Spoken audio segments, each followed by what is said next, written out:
320 pounds of pure, screaming muscle just demolished the ER entrance and was now hurling a vending machine across the waiting room like it was made of cardboard. The attending physician had already locked himself in his office. Security was unconscious on the linoleum, and every seasoned nurse on the floor was pressed flat against the wall, paralyzed with fear. Every nurse except one. Maya Reyes was 24 years old, 5'1" on a good day, and had been a licensed registered nurse for exactly 119 days. She was the youngest person on the floor. She was the smallest person on the floor. And right now, she was the only person on the floor moving toward the destruction instead of away from it. What happened in the next 45 seconds would be talked about at Mercy General Hospital in downtown Detroit for the next 20 years. But to understand what Maya did, and more importantly, why she was able to do it, you have to understand who she was before the scrubs. The night shift at Mercy General's emergency department began every evening at 11 p.m. with the same unspoken ritual. The day crew handed off their charts, grabbed their bags, and got out. The night crew arrived, poured coffee strong enough to strip paint, and braced themselves for whatever the city of Detroit decided to throw at them in the dark. On this particular Wednesday in February, the ER smelled like it always did at that hour. Antiseptic layered over the ghost of someone's fast food, and beneath that, something older, something biological that no amount of industrial cleaner could fully chase out. The fluorescent lights overhead buzzed with a frequency that, after enough consecutive shifts, felt less like sound and more like a low-grade headache that had simply taken up permanent residence behind your eyes. Maya arrived 8 minutes early, the way she always did. She changed into her navy blue scrubs, the ones she'd ironed the night before, because her mother had always told her that how you present yourself tells the world how seriously you take your work, tied her dark hair back into a disciplined knot, and clipped her badge to her chest pocket. Reyes, you're on beds 1 through 6 tonight. The voice belonged to charge nurse Patricia Okafor. Patricia was 53 years old, had been working this specific ER for 21 of those years, and possessed the particular brand of authority that doesn't need volume to function. She didn't yell. She didn't need to. When Patricia spoke, people simply obeyed the way you obey gravity. Keep your head down, do the vitals, push the meds on schedule, and don't bother Dr. Ellison unless someone is actively dying. Yes, ma'am, Maya said. Patricia looked at her for a moment. The same look she'd been giving Maya since her first shift, an appraisal that landed somewhere between mild tolerance and guarded skepticism. Patricia had seen 100 rookies cycle through this ER. Most of them burned bright for 3 weeks and then quietly requested transfers to quieter departments, driven out by the relentless brutality of urban trauma medicine. You had that PVT in bed 3 last night, get her pain meds an hour late, Patricia added, turning back to her monitors. Don't let that happen again. The delay was because her 4-line had infiltrated, Maya said carefully. I had to place a new one. I documented the complication in the chart. Patricia's typing slowed for exactly 1 second, then resumed, then document faster. Maya nodded and walked to her assignment area, swallowing the response building in the back of her throat. This was also part of the ritual. Every night, some version of this exchange. Every night, Maya pressed the retort back down into the quiet, professional place where she kept everything that couldn't be said yet. The other nurses, the veterans, had their own opinions about Maya Reyes. They expressed these opinions in the way people do when they want you to hear them, but can't technically be accused of saying them directly. Murmured conversations that stopped a half-beat too late when she walked into the break room. The particular brand of help that is really the opposite of help. Hovering while she placed a catheter, offering unsolicited advice in the middle of the procedure, the kind of institutional hazing that masquerades as mentorship. She was too young, too small, too quiet, too green. She'd probably be gone by summer. None of them knew about the decade she'd spent in the dojo. None of them knew her uncle was retired Master Sergeant Daniel Reyes, a 22-year Army combat medic who had served 3 deployments to Iraq and 2 to Afghanistan, who had spent every summer of Maya's childhood turning the garage of their family home in Dearborn into a classroom of a very specific kind. Part first aid station, part anatomy lecture, part controlled chaos. He would set up scenarios, real ones, drawn from his own field experience.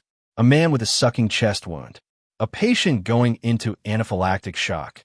A combative trauma victim who needed to be restrained and treated simultaneously while the world fell apart around you. Your hands have to know what to do when your brain goes offline, her uncle used to say, sitting across from her at the workbench with a skeleton model and a cup of black coffee. Because in the field, your brain will go offline.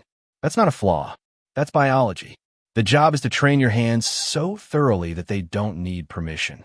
Maya had started judo at 7, Krav Maga at 12, combat lifesaver certification at 16, because her uncle had connections and an absolute conviction that everyone in his family should be capable of keeping each other alive in any circumstances.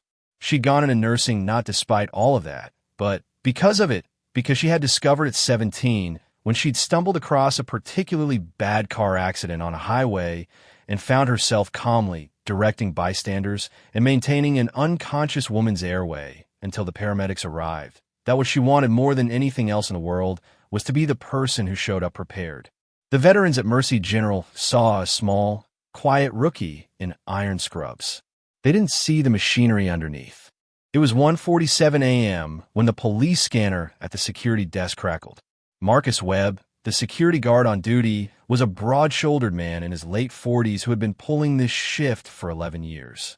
He was eating a granola bar and watching a basketball game on his phone when the transmission burst through, sudden and sharp enough to make him sit up straight.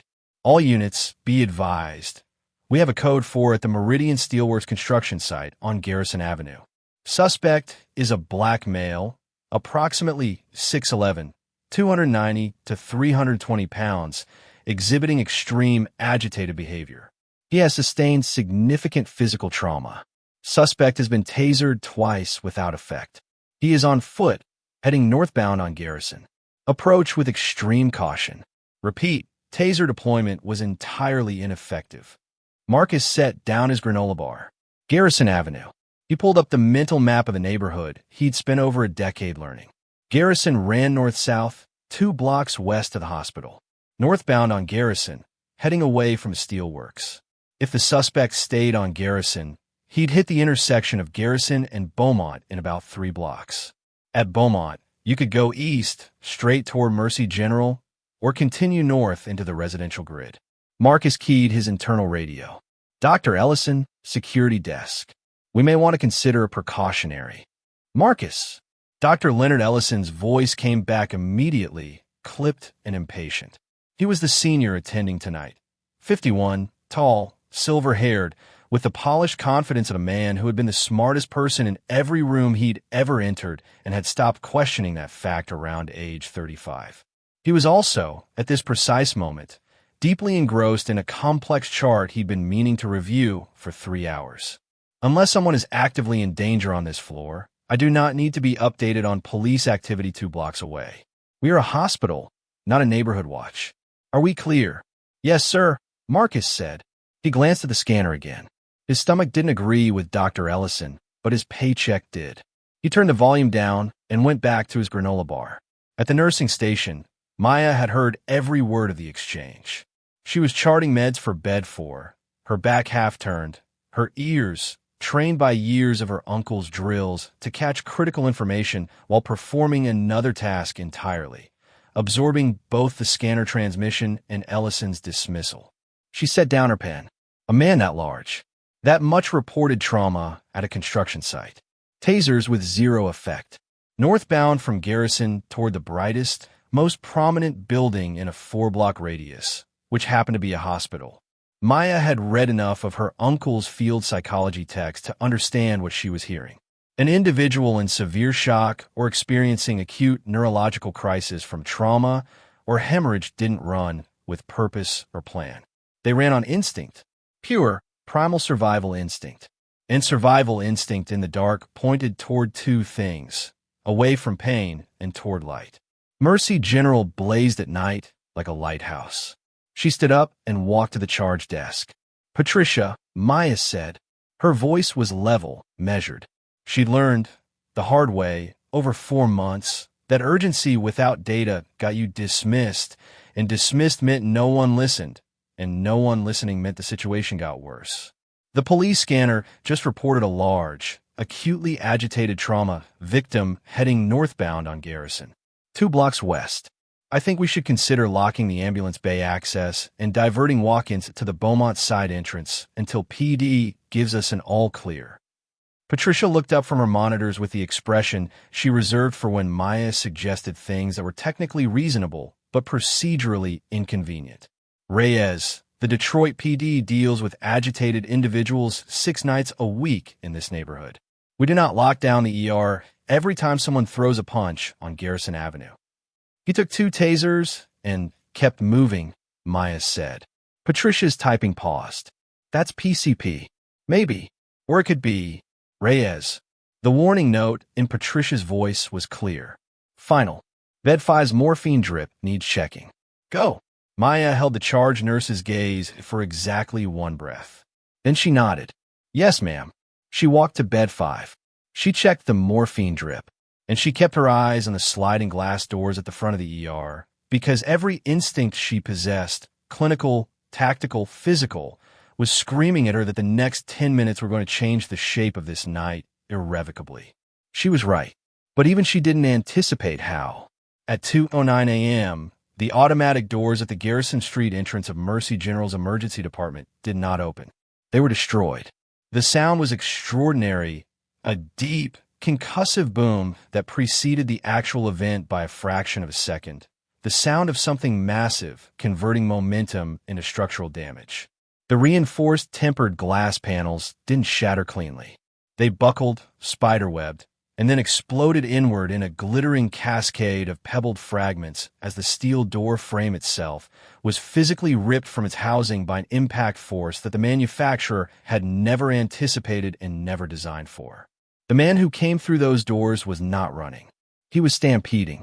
Darius Cole was 31 years old and had spent the last 7 years working ironwork on some of the most demanding construction projects in the Detroit metro area. He stood 6 feet 10 inches in his steel-toed work boots and carried 315 pounds on a frame that had been built by years of hauling rebar and swinging sledgehammers. In the break room of the Meridian Steelworks site, there was a photo taped to the refrigerator, Darius at last year's company 4th of July barbecue. Laughing, spatula in hand, his 2-year-old niece sitting on his shoulders, her tiny hands gripping his ears like handles. Everyone called him Big D. He was the guy who remembered your birthday and brought homemade cookies to site meetings and quietly slipped $20 to co-workers who were short on rent. That man did not walk through those doors. The man who came through those doors was something else entirely. He was drenched, mud, something dark and viscous that might have been oil or might have been blood rain. His eyes were open but entirely absent, the pupils blown so wide that almost no iris was visible, black and unreachable. His massive chest heaved in ragged, desperate cycles. A deep laceration above his left eyebrow had been bleeding long enough to cake and crust over the entire left side of his face. And his right leg, visible now as he lurched through the demolished threshold, moved wrong. The gait was off, asymmetric like a load-bearing wall that had developed a crack too deep to ignore. The waiting room exploded. 12 people who had been sitting in various states of boredom and discomfort. A woman with a crying toddler, 3 college students with a split eyebrow between them, an elderly man with a walker, a teenager clutching his wrist, all went simultaneously and unanimously to pieces. Chairs scraped and toppled. Someone screamed. The toddler, picking up on the collective terror of every adult in the room, went from sleepy to hysterical in under 2 seconds. Darius didn't seem to register any of it. He lurched forward, his arms swinging in a wide, uncoordinated arc that connected with the reception desk monitor and sent it spinning off its mount to shatter against the wall. Code Gray, main in trance. Marcus Webb was on his radio instantly. Credit where was due. He reacted faster than almost anyone else in the room. He came around the security desk, hands out, palms up. Sir, I need you to stop. You need to calm down. You're in a hospital. You're safe. Darius looked at him. It wasn't the look of a man who didn't see him. It was worse than that. It was the look of a man who saw him, processed him as an obstacle, and made a decision. A simple, biology-driven, catastrophically powerful decision. His arm came out. Not a punch. Not even intentional. Just an arm sweep, the way you'd clear something off a table. But the arm belonged to a man who pressed 400 pounds in a power cage for fun, and Marcus Webb weighed 173 pounds. Marcus left the ground. He traveled approximately 8 feet before connecting with the nurse's station countertop and crumpling behind it, unconscious before he finished falling. The ER held its breath. Then it fractured. Patricia Okafor, 21 years on this floor, dove behind the medication dispensing unit. She was already on her radio calling for backup. She wasn't hiding from cowardice, but from practicality, because a charge nurse behind cover and on the radio was more useful than a charge nurse in the direct path of 315 pounds of agitated trauma. Dr. Leonard Ellison emerged from his office at a brisk walk, assessed the situation in approximately 1 second, and reversed course at a speed that was, honestly, impressive for a man of his age. The door clicked shut behind him. The lock engaged. His years of clinical excellence, unfortunately, did not extend to crisis response of the physical variety. 2 nurses flattened themselves against the wall of the supply corridor. A phlebotomist took cover under a desk. The remaining staff moved in the biological direction that most humans move when a large, unpredictable force enters their environment, away from it. All except Maya Reyes. Maya had been watching Darius Cole from the moment he came through the doors. She was standing at the entrance to the supply corridor, 20 feet from him, slightly to his left flank, obscured from his direct line of sight by the edge of the supply cart she'd been stocking. Her heart rate had spiked at the impact of his entrance and then done something remarkable. It dropped, settled, took up the rhythm her uncle had made her practice until it became involuntary. The breathing pattern of a person who has decided to act and has therefore finished being afraid. She was watching his right leg. It was the thing everyone else wasn't watching because everyone else was watching his face, his size, his arms.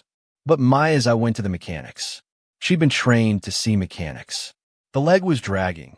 Not a lot, but enough. Every time his right foot hit the ground, his body compensated, tilted slightly left, transferred weight off that limb with the quiet efficiency of a body, protecting an injury it hadn't consciously registered yet. He was operating on adrenaline so profound it was masking something significant, something structural. She scanned the room. The medication prep cart was 3 feet to her left. She could see the pre-drawn emergency sedation syringe, midazolam, drawn up for a scheduled procedure that had been pushed to the morning, sitting in the second tray beneath the locked sliding cover. The cover that required her ID badge to open. Darius swept another monitor off the desk. The crash made everyone flinch. He was moving deeper into the ER now, heading, and this was what made Maya's blood run cold, heading directly toward the short pediatric hallway at the far end of the department, where 3 young patients were currently sleeping in monitored beds. She had approximately 30 seconds. She didn't deliberate. Deliberation was for situations where you had time for it. She moved. She rounded the supply cart at a controlled pace, not running, because running triggers pursuit instinct in agitated individuals, and stepped directly into Darius Cole's sightline. She placed herself in the open center of the aisle, 12 feet in front of him. She was 5 feet 1 inch tall. She looked, standing in front of him, roughly the way a stop sign looks in front of a freight train. Hey! Her voice was not loud. It was not shaking. It was the voice her uncle had made her practice for 6 months in the garage. The voice of absolute, unwavering authority delivered at a completely unremarkable volume. A voice that communicated, on some frequency below conscious thought, I am not afraid of you, and that means you should stop and find out why. Darius stopped. He looked at her. This was the moment. Maya had precisely as long as it took for his neurologically compromised brain to process and decide. You're hurt. She held his gaze. Didn't look at the size of him. Looked directly at his face. Your leg. You can feel it somewhere under everything else. You know your leg is wrong. I can fix that. I'm a nurse. This is a hospital. You came here because something in you knew you needed help. Behind her, pressed against the wall, Patricia Okafor watched with her radio frozen at her lips. Darius's massive chest continued its ragged cycle. Something shifted in those blown, unreachable pupils. Not clarity, not yet, but something. A flicker of the man from the barbecue photo. "Sit," Maya said. The same tone. The way her uncle said it to his German shepherd when the dog was anxious and winding up. Not a request. Not an order. A fact about what was going to happen next. "Sit down. Right here. I've got you." For one extraordinary moment, it looked as though it was going to work. Then Darius's right leg buckled under a fresh wave of something. Pain or neurological misfire, impossible to say which, and he lurched sideways. His shoulder caught the edge of the four-pole rack beside him, sent it crashing, and the sudden noise and impact relit whatever fire was driving him. His head swung toward the pediatric corridor. His body followed the instinct. Maya moved before he'd completed the turn. She didn't think about it. Her hands had been trained not to need permission. She closed the 8 feet between them in 3 strides, dropped to a deep crouch as she reached him, and drove the heel of her right palm with every pound of force her body could generate into the back of his right knee. The popliteal fossa, the soft, critical hinge point that controlled everything above and below it, the exact knee he'd been protecting for the past 20 minutes because something in it was already compromised. Physics is not negotiable. The joint surrendered. His right leg folded inward. His weight, all 315 pounds of it, carrying the forward momentum of a man mid-stride, had nowhere to go but down and forward. He went like a building goes when the demolition charge fires. Not gradually, but all at once, a catastrophic commitment to a new direction. As he fell, Maya was already moving laterally, spinning on her left heel out of his collapsed path, her right hand coming around with the pre-drawn midazolam syringe that she had palmed off the medication cart on her way past it. She'd broken the seal with her thumbnail in the 3 strides it took to reach him, not slowing, not pausing, because her uncle had made her uncap a syringe one-handed in the dark until she could do it in her sleep. Darius hit the floor. The sound was like a car door slamming in an empty parking garage, dense and final and loud enough to rattle the overhead fixtures. In a half-second window, before he could begin to push himself back up, Maya was beside him. She dropped onto her left knee, grabbed the bunched fabric of his work jacket at the shoulder for a positioning anchor, and drove the needle into the lateral aspect of his upper arm, deltoid muscle, accessible, fast-absorbing, the correct administration point her uncle had drilled into her at 16 years old using an orange and a syringe of saline in the Dearborn garage. She pressed the plunger. She withdrew the needle and snapped the safety cap back on in a single motion. Then she placed her hands, both of them steady as stone, on the back of his massive neck and kept his face turned gently to the side. "You're okay," she said, and her voice was the same voice she used at bedside, soft, direct, grounded. "You're down. You're safe. I've got you. Breathe." Darius Cole fought the sedative for 11 seconds. Long, straining seconds during which he made sounds that nobody in that ER would ever entirely forget. Then the midazolam crossed the blood-brain barrier, found the storm that was raging in the tissue of his neurologically compromised brain, and began, methodically, to put out the fire. His massive body went still. His breathing slowed into something approximating a rhythm. The ER was completely, profoundly, ringing in the ears silent. Patricia Okafor stood up from behind the medication dispensing unit.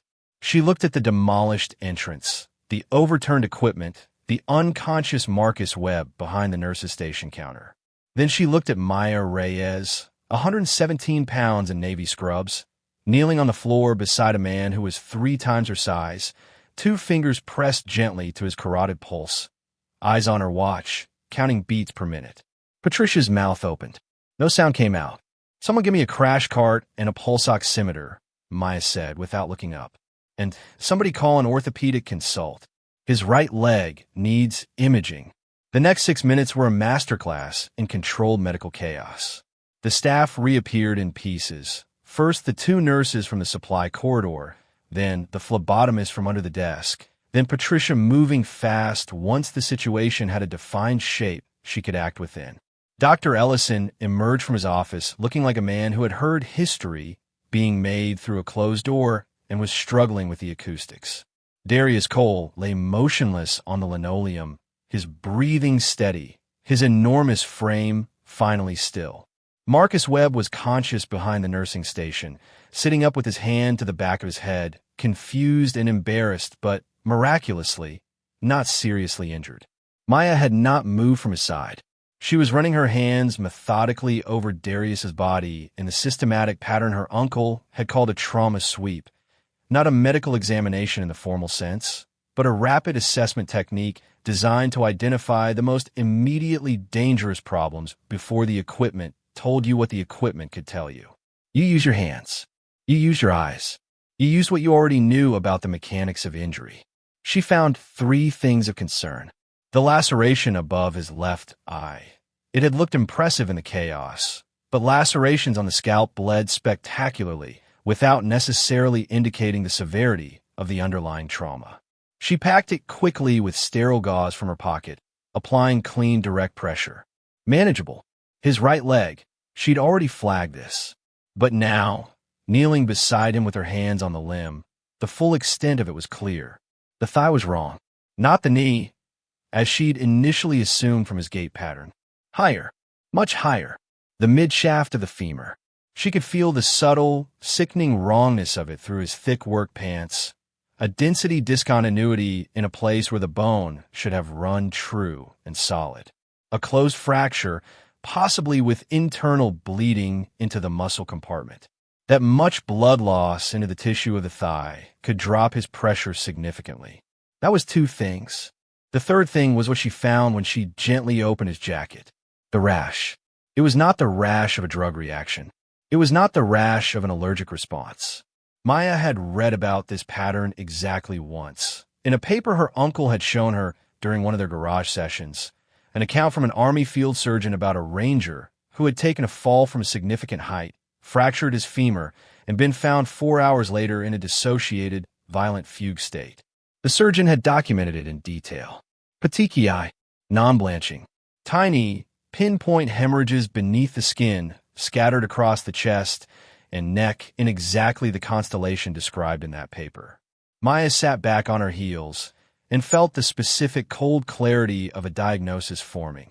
Not a guess, not a hunch, but a systematic clinical conclusion built from observable evidence. Dr. Ellison, she said. Ellison had appeared at her left shoulder. He was looking at Darius with the expression of a man doing rapid triage math. Age, size, presentation, liability exposure. This isn't a substance overdose, Maya said. Ellison's expression shifted toward the patient. Patient variety he reserved for junior staff. Maya, the man walked through reinforced glass after resisting 2 taser deployments. He's clearly. Look at his chest, Maya said. Open the jacket. Look. Something in her voice made Ellison stop. Not the volume. She wasn't raising her voice. The absence of hesitation in it. The voice of someone who had already finished figuring out the answer and was now waiting for the room to catch up. Ellison crouched. He opened Darius's jacket. He looked at the petechiae. He looked at the leg. He looked at Maya. Tell me what you're thinking, he said, and his voice was a different voice than the one he usually used with her. It was the voice he used with colleagues. Fat embolism syndrome, Maya said. He fractured his femur at the site. Probably a fall from elevation, given where the police scanner said he came from. The marrow fat enters the venous system through the torn periosteum. It travels. It hits the lungs first. That's why his breathing was so labored when he came in, even before the physical exertion, which I thought at first was shock, but the pattern is wrong for straight hemorrhagic shock. It hits the brain next. Cerebral fat emboli cause exactly the presentation we saw. Agitation, confusion, dissociation, violence without directed purpose. And the petechiae are the signature. The globules damage the dermal capillaries. Ellison stared at her. He's not high, Maya continued. He's not psychotic. He is actively dying of an embolism cascade. We need a pulse ox on him right now. And I will tell you his oxygen saturation is going to be terrifying, and then we're going to have to decide how fast we can get him to imaging and how stable he's going to stay while we do it. Ellison stood up. For approximately 2 seconds, he was perfectly still. Brenda, he said sharply, using Patricia's name incorrectly, the way people do when adrenaline has repopulated their brain with chaos. Pulse ox, stat. And give me a portable chest x-ray. Now, the pulse oximeter went on Darius's finger. It chimed. The screen lit up red. SpO2, 71%. A sound went through the assembled staff like a cold current through water. 71% oxygen saturation. Below 80, brain cells began to die. Below 75, organ systems began to cascade. Code blue, Ellison said quietly. Then louder, code blue, I need a crash cart and a ventilation bag. We're going to intubate, and I need ortho on the phone in the next 60 seconds. Move. The ER erupted again, but differently this time. Not the chaos of fear, the chaos of purpose. What followed was 63 of the hardest minutes in the professional life of every person in that department. Intubating a man the size of Darius Cole while he was on the floor was a logistical challenge before it was a medical one. It took 6 people to transfer him to the reinforced bariatric gurney. It took a specialized laryngoscope blade, the Macintosh 4, meant for pediatric airways, counterintuitively because the angles on an exceptionally large neck require a more maneuverable instrument. And it took Dr. Ellison cursing softly under his breath for 32 seconds before he found the vocal cords through the mass of tissue. I'm in, he said finally. Bag him. Maya was already there with the ventilation bag. She'd positioned herself at Darius's right shoulder during the intubation, providing the cricoid pressure Ellison needed to align the airway, and she'd timed her move to the bag with the precision of someone who had practiced this in a garage with a mannequin and a timer. She squeezed. His massive chest rose. Bilateral breath sounds, someone called. The oxygen number started its climb. 72, 74, 77. Stay with me, Maya murmured, squeezing the bag with the focused rhythm her uncle had drummed into her. Not too fast, not too slow, the correct volume delivered with the correct pressure every single time. Pressure's coming up, Patricia called from the monitor station. Her voice was steady now, back on solid ground. 88/56. Heart rate dropping. 142, 136. He's stabilizing, Ellison said. He stood back, stripping his gloves. He looked at Maya, who was still kneeling beside the gurney, still working the bag, her navy scrubs now decorated with the full catalog of the night's events. Blood from the scalp laceration, mud from his clothes, a smear of something that was probably motor oil across her left sleeve. She looked exhausted, completely focused, and absolutely unbreakable. Good call, Reyes, Ellison said. The words landed in the room with the weight of something that didn't happen often. Patricia looked up. The other nurses looked up. Even Marcus, who had been sitting in a chair getting a concussion assessment from a colleague, looked up. I want a CT of the chest and head. Ellison continued, now addressing the room at large. And get orthopedic surgery on the phone. This femur is going to need intramedullary nailing before we can do anything else. Schedule the OR. Yes, doctor, Patricia said. She looked at Maya. Maya looked back at her. Something passed between them in that look. Not an apology. Patricia Okafor was not architecturally capable of anything as simple as an apology, but an acknowledgement, a recalibration, a recognition that the category labeled rookie had just been revised. Good catch, Patricia said. 2 words. She had the same delivery as Ellison, spare, precise, weighted. Maya nodded once, then turned back to her patient. 72 hours later, the sleet and the bitter Detroit cold had given way to one of those thin, tentative February mornings where the sun feels like a promise the weather is making and not entirely sure it can keep. The city outside Mercy General's windows glittered with the residue of the overnight freeze, every surface edged with light, almost beautiful. Maya was finishing her 3rd consecutive shift. She should have gone home 12 hours ago, but she'd stayed, and no one had pushed her to leave because no one does that when a nurse is working the way Maya Reyes had been working for the past 3 days, with the quiet, total absorption of someone who has found the place where their preparation and their purpose have finally, exactly, lined up. She stood outside room 318 in the intermediate care unit. She'd been there once already, the previous evening, to check on him and review the nursing handoff notes.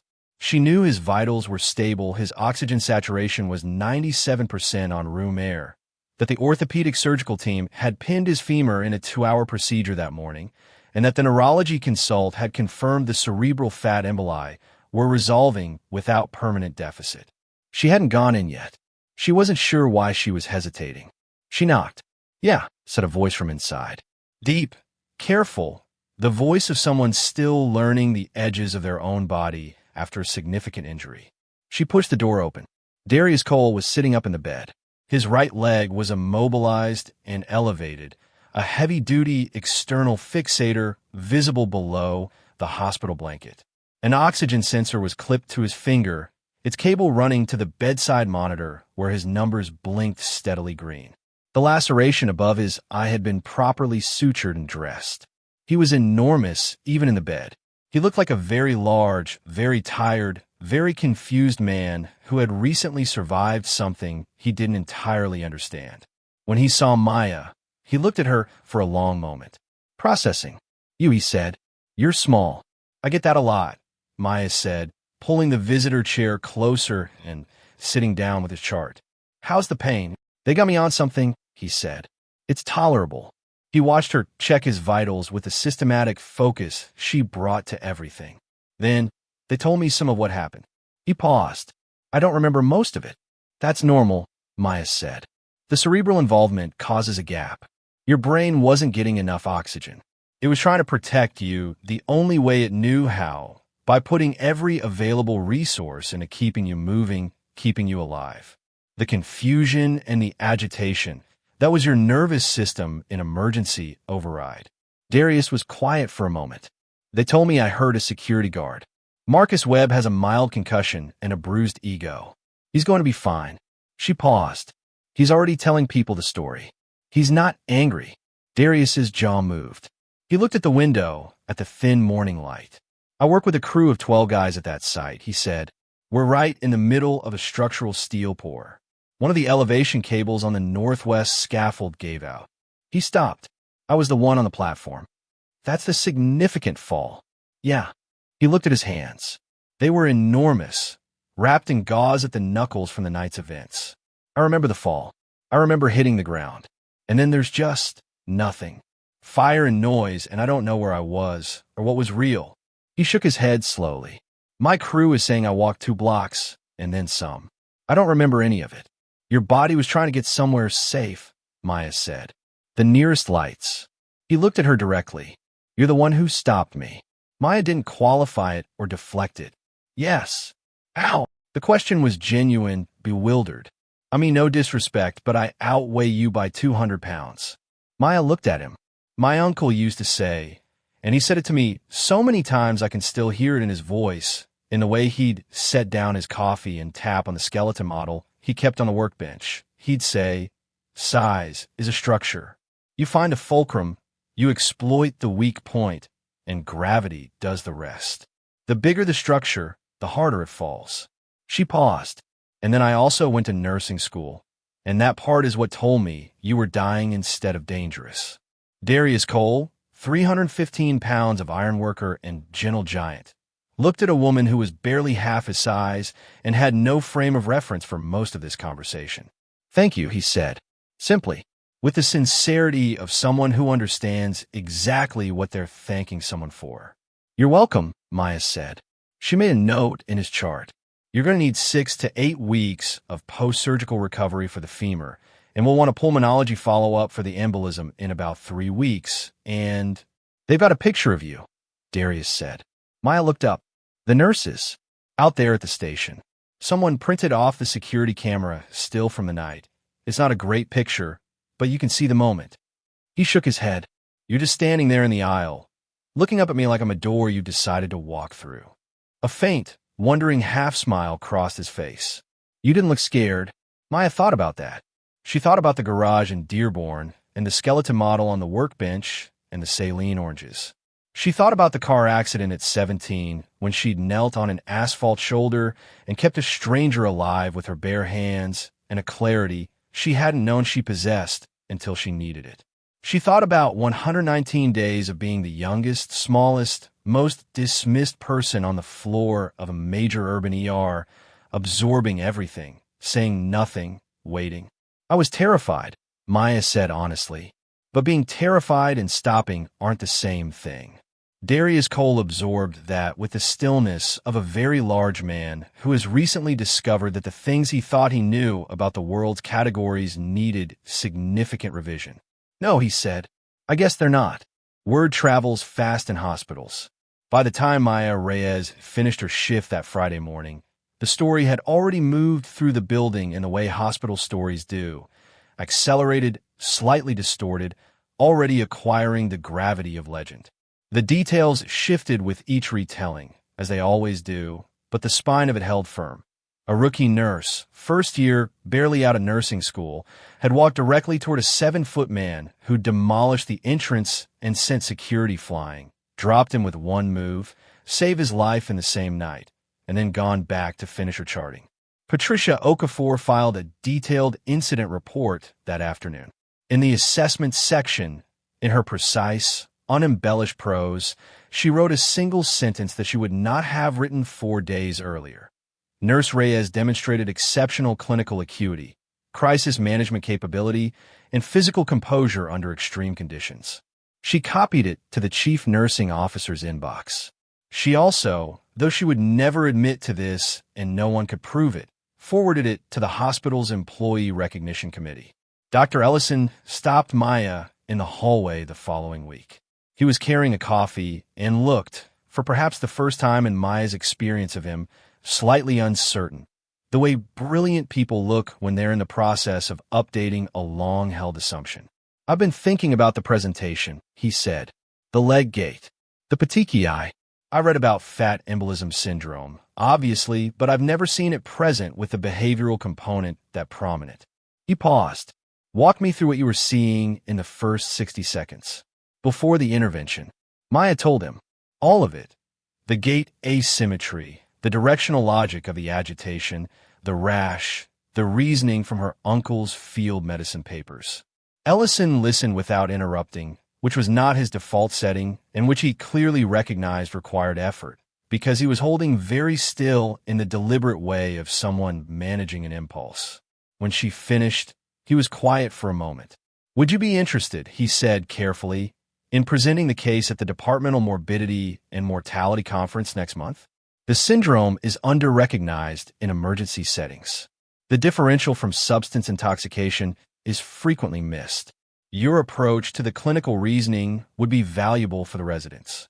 Maya looked at him, presenting at M&M Conference, the same forum where senior attendings and surgical residents dissected the most complex and instructive cases of the quarter. Yes, she said, I would. Ellison nodded once, then went back to his coffee. As he walked away, he said, without turning around, Good work, Reyes. Maya stood in the hallway for a moment. She thought about calling her uncle. She would, later, when her shift ended and she was driving home through the thin February light. She would tell him everything, the night, the fall, the diagnosis, the drop. She could already hear his voice on the other end of the line, the particular quality of satisfaction that wasn't pride exactly, but something more useful than pride. The sound of a man who had invested years of his life into a specific belief and was hearing the return. Your hands have to know what to do when your brain goes offline. Her hands had known. She walked back to the nursing station, sat down at her charting terminal, and pulled up her patient list for the next 8 hours. 122 days. Still the youngest person on the floor. Still the smallest. Still, in the eyes of some, the rookie. But the categories had shifted quietly and permanently, the way tectonic things shift, not with announcement, not with fanfare, but with the slow, irreversible authority of something that has simply become true. Maya Reyes opened her first chart and got back to work. The greatest threats in medicine are never the ones that look the most dangerous. They're the ones that look like something else entirely. And the greatest assets on any emergency floor are never the loudest voices in the room. They're the ones who have spent years learning to be ready for the moment when no one else is. Sometimes that person is standing right next to you in powder blue scrubs, waiting for the shift to begin. Don't judge what you haven't looked at closely enough to understand. If this story left you holding your breath, hit that like button and share it with someone who's ever been underestimated.